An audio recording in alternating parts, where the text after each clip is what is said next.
Hey everyone, welcome back to my channel.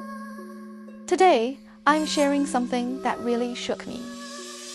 A true story that happened not long ago in rural Guizhou, China. It still gives me chills whenever you think about it. This took place around the time of the Ghost Festival in Asmel village. There were 3 boys, all around 11 or 12 years old. They were incredibly mischievous, always running around the mountains, and their parents could never keep them under control. But during the Ghost Festival, while messing around in the hills, they accidentally attracted something, an old spirit, and brought it back to the village. Not long after all 3 boys were dead.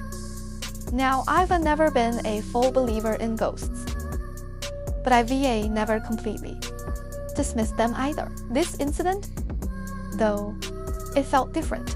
These were kids Iknu, sons of people from my community.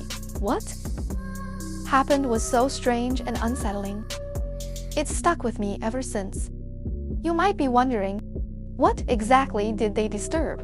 Well, let me tell you the whole story. In one of the villages near us, 3 boys were practically inseparable. Whenever they had time off, they'd be out roaming, never home before dark.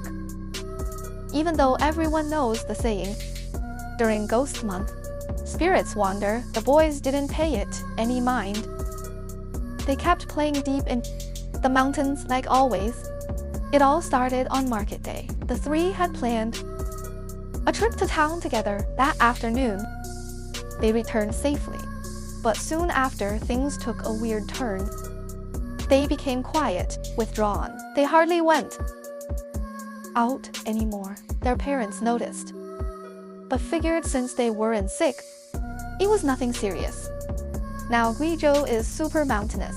A lot of the farmland lies pretty far from the villages, so farmers often come home after dark. One of them, walking past the oldest boy's house several evenings in a row, kept seeing what looked like a child standing by the wall, banging his head against it. Bang, bang, bang.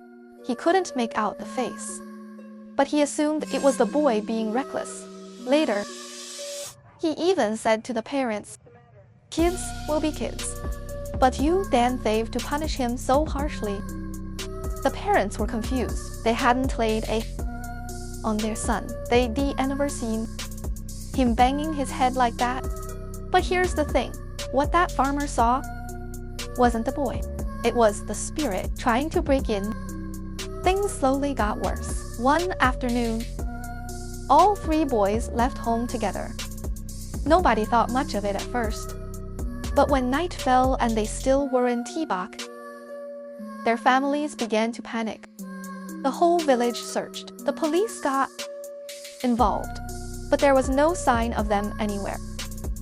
Then, on the 3rd night, the 2nd boy's mother was resting at home when around 1 a.m. she heard a soft tapping bang, bang, bang on her window. Half awake, she looked and saw her son outside crying. His face was twisted and deformed through tears. He said, "Mom, I'm so cold. There are bugs crawling all over me. Please come find me at the old school in town." She jolted awake and immediately called the police. Though skeptical, the officers went to check the abandoned school, and there, on a concrete platform in the yard, they found them, all 3 boys. Their bodies had been there for days. The official report concluded it was suicide, but nobody who knew them believed that. Later, the families contacted a local ritual master. Using a method called water bowl communication, he spoke with the spirits of the boys and uncovered the truth. Turns out, while up in the mountains, the boys had disturbed an old spirit, a vengeful ghost. This spirit was tied to a tragedy years earlier. A middle school student had sneaked out over the dorm wall one night to buy snacks. He was murdered.